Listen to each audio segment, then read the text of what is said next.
This show is brought to you by Safety FM.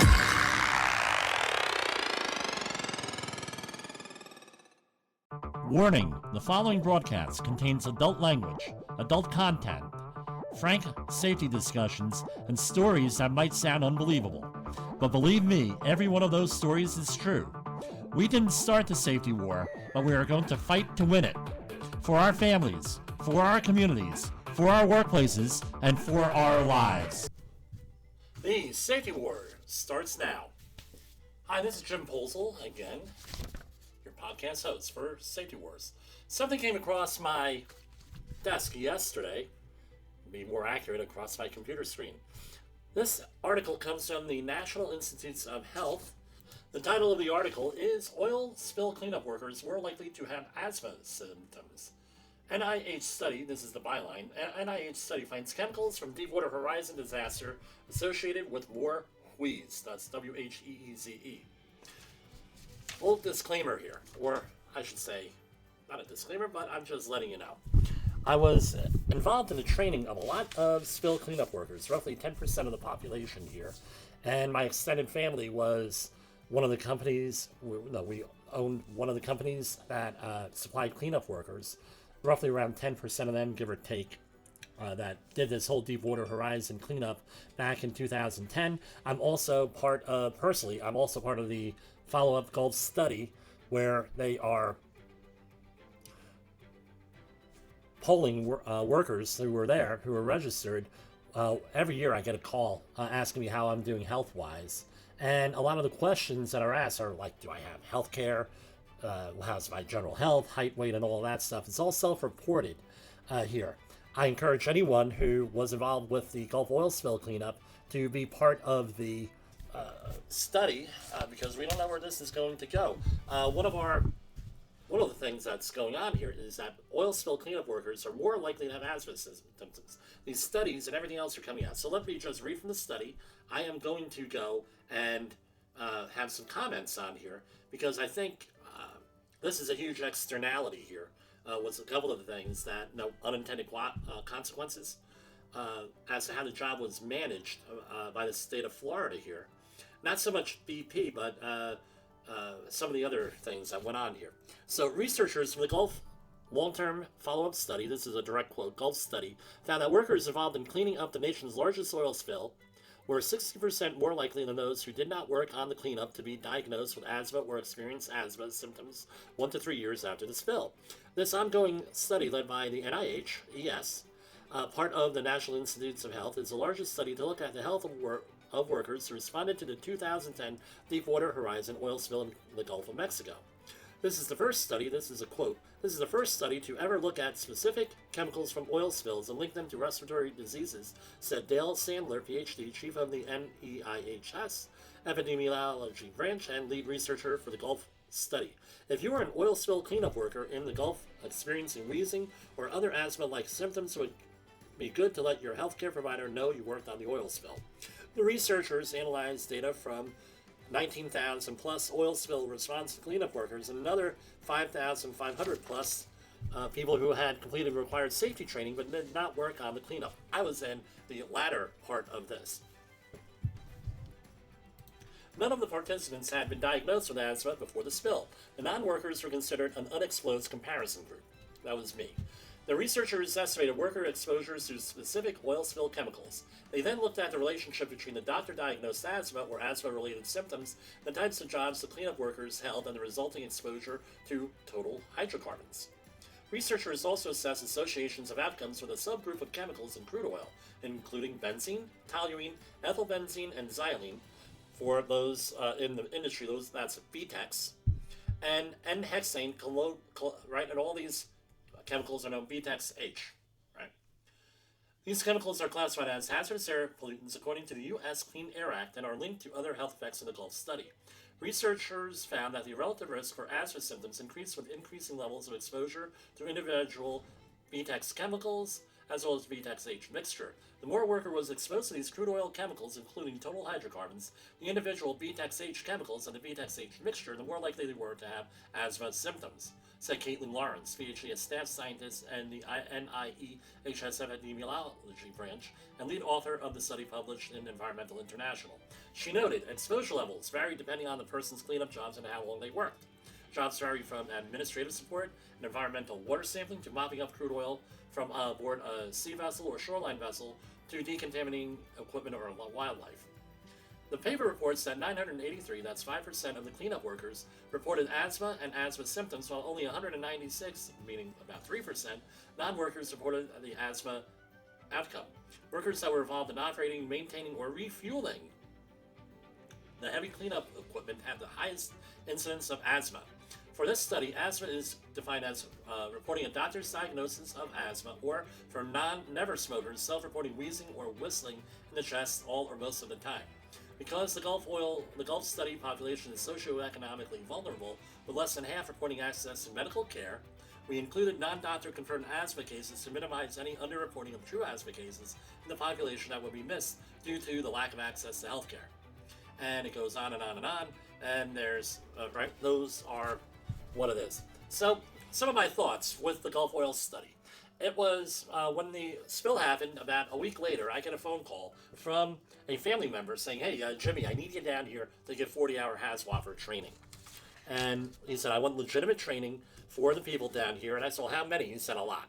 So my brother, John, God rest his soul, and I jumped in my Ford Expedition, loaded up with training materials and a 700-watt PA system down, and we've got a church in Panama City to actually host a seminar. We literally trained my company that I was working for then, that I owned, partial owner with, we literally trained about 4,000 people, 5,000 people, so a lot of people here.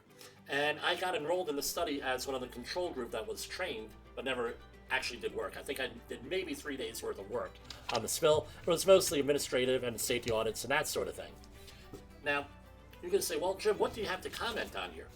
I wanted to comment on the last paragraph here, is because about a lot of the folks being socioeconomically vulnerable with less than half reporting access to medical care. Now, during the beginning of the cleanup, there was, and this is the inside story, and I think this is some of the stuff that this goes into and doesn't go into. At the beginning of the spill, we were sent down professional responders.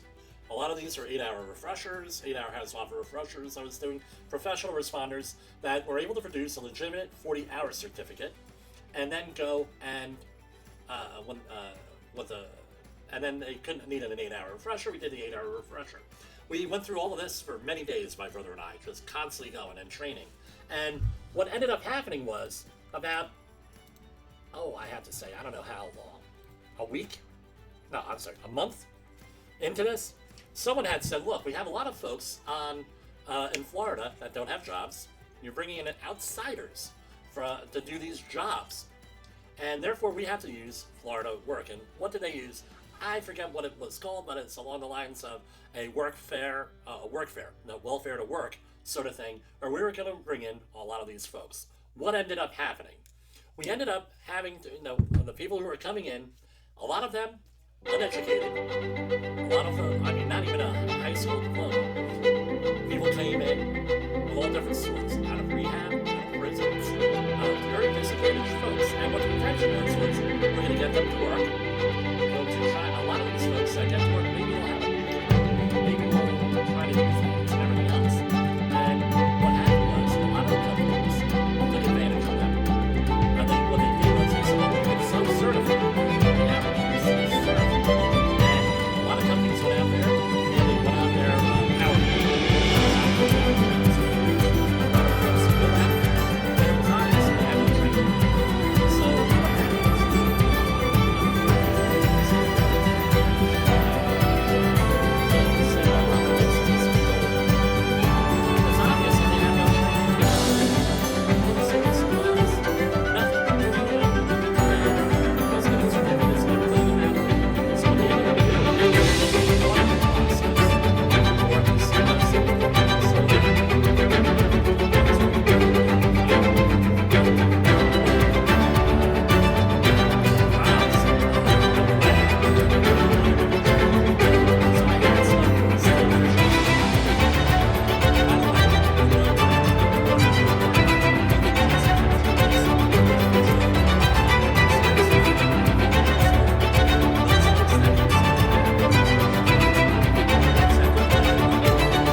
professional safety community, communication and planning are just a few keys to your program's success. The question many practitioners have is, where do I start? Dr. Jay Allen, the creator of the Safety FM platform and host of the Rated R Safety Show, has built a global foundation to help you along the way. Go to safetyfm.com and listen to some of the industry's best and most involved professionals, including Blaine Hoffman with the Safety Pro, Sam Goodman with the Hop Nerd, Sheldon Primus with the Safety Consultant, Jim Pozell with Safety Wars, Emily Elrod with Unapologetically Bold, and many others. As individuals, we can do great things, but as a team, we become amazing. Dial into safetyfm.com today and surround yourself with a powerful force of knowledge and support.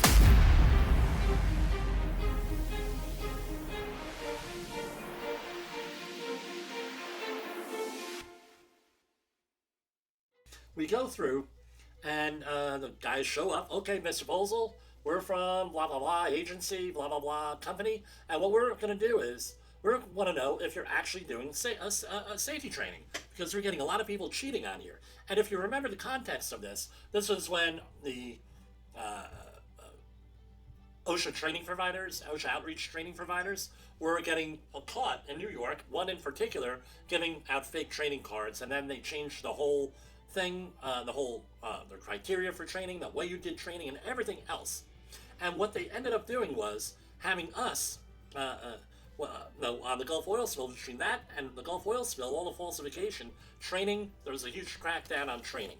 So the people show up, and they say, well, Mr. Posel, how do we know you're doing training? I said, well, look, you're welcome to sit in for as long as you folks like on the training.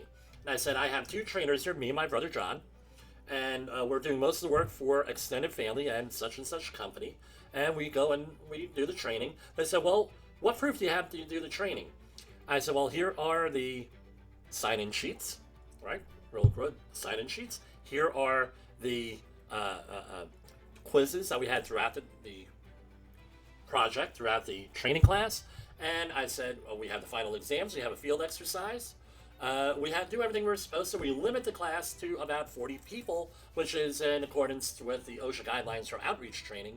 But I have two trainers here, and they said, okay, what else? They said, look, we have a lot of folks out here that have all this stuff. How do we know you're doing it? And I said, well, do you see that plant back there in the back of the classroom? They said, yeah, and I see that. We're in a church doing the training. I see right behind the cross there. You said, yeah. I said, what do you think those are? They said, we see a video camera. I said, yeah, every one of these classes is videotaped, video recorded. Really? They said, really? Yeah, they're all videotaped and video recorded. Ended up, they said, okay, thank you very much, Mr. Posel. We really appreciate it. They sat in with me for 4 or 5 hours.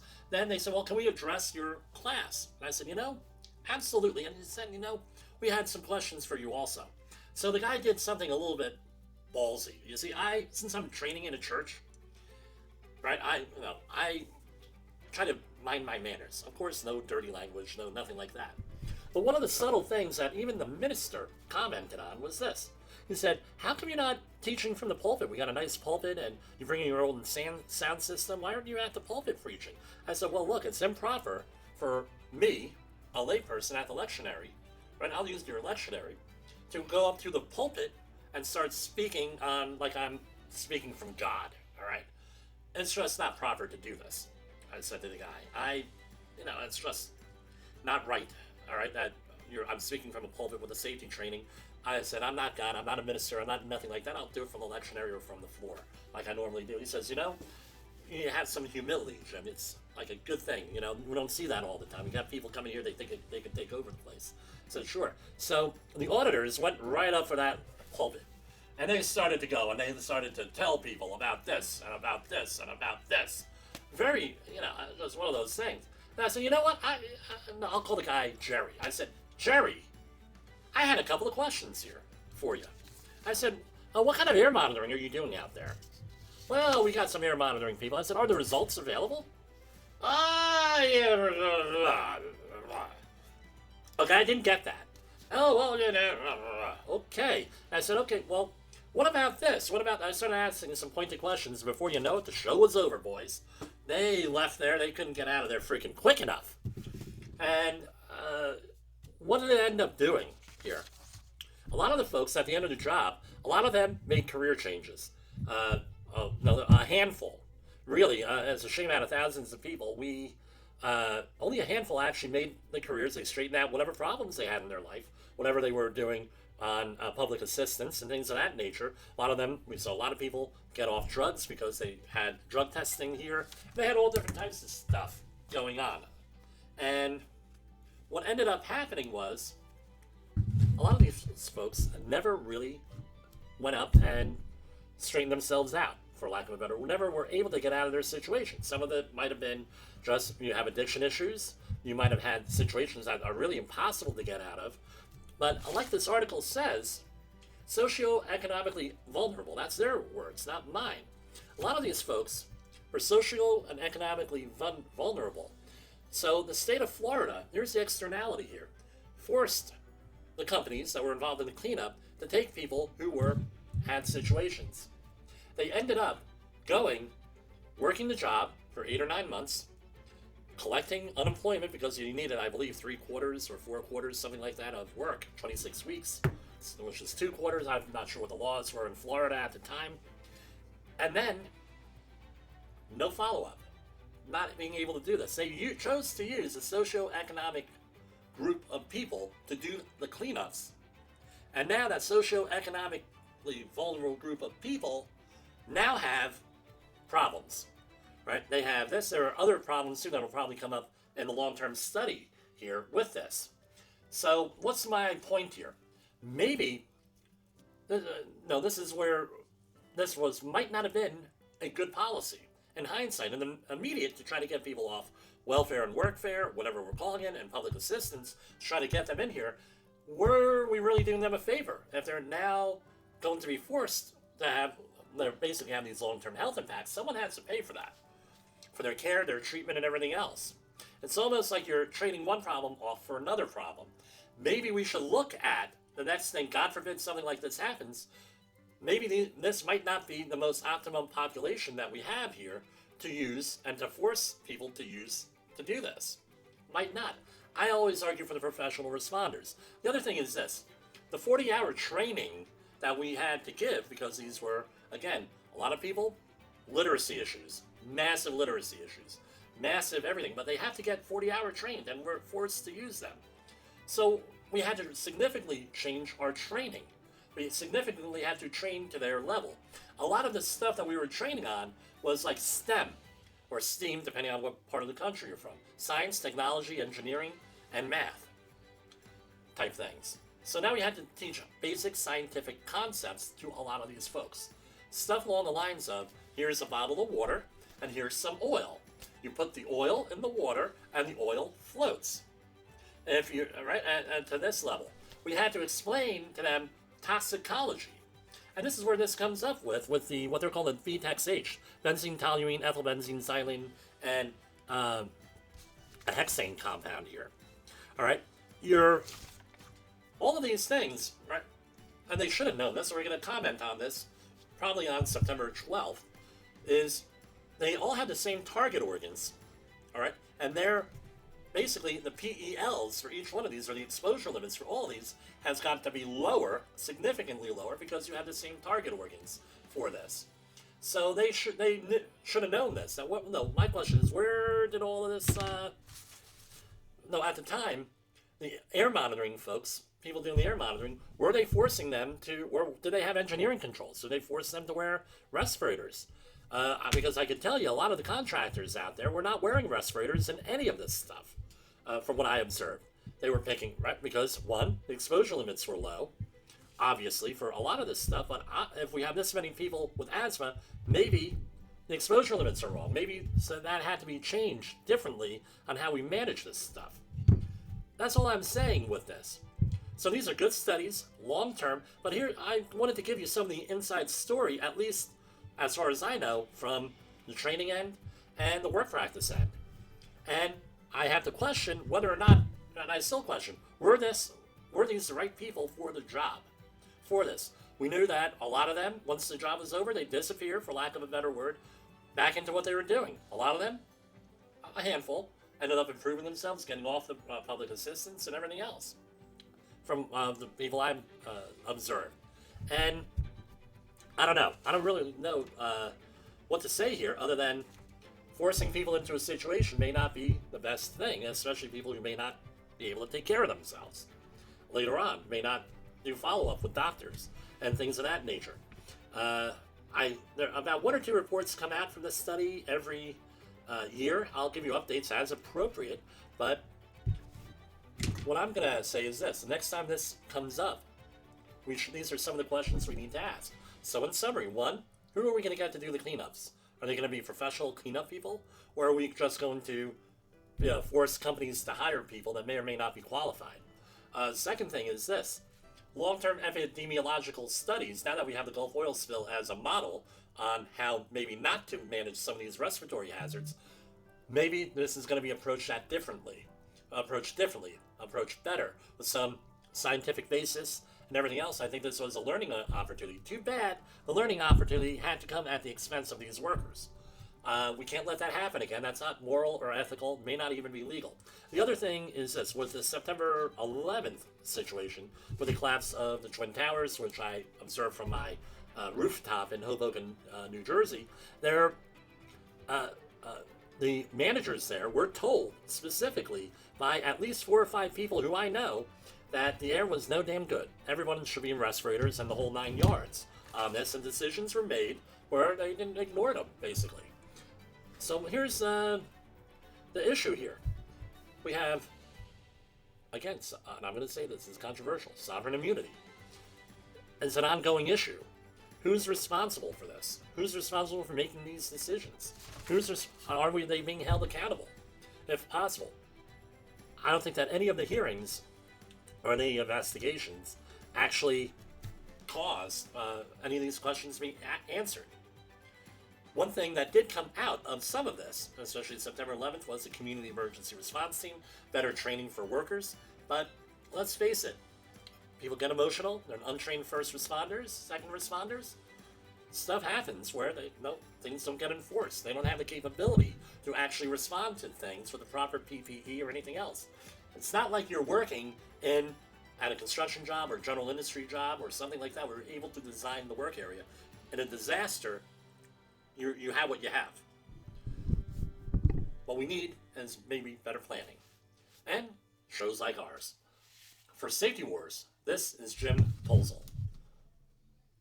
Is your safety training old, stale, and hackneyed? Is your safety trainer still preaching a warped version of behavior-based safety? How about safety training that actually addresses your hazards in your workplaces and is not standardized baloney from 25 years ago? Contact the Safety Wars team at safetywars.com or call Jim Polzel at 845-269-5772. Remember, if you're receiving this message, you are the solution to unsafe workplaces. The views and opinions expressed on this podcast are those of the host and its guest and do not necessarily reflect the official policy or position of the company. Examples of analysis discussed within this podcast are only examples. They should not be utilized in the real world as the only solution available, as they are based only on very limited and dated open source information. Assumptions made within this analysis are not reflective of the position of the company. No part of this podcast may be reproduced, stored in a retrieval system, or transmitted in any form or by any means, mechanical, electronic, recording, or otherwise, without prior written permission of the creator of the podcast, Jay Allen.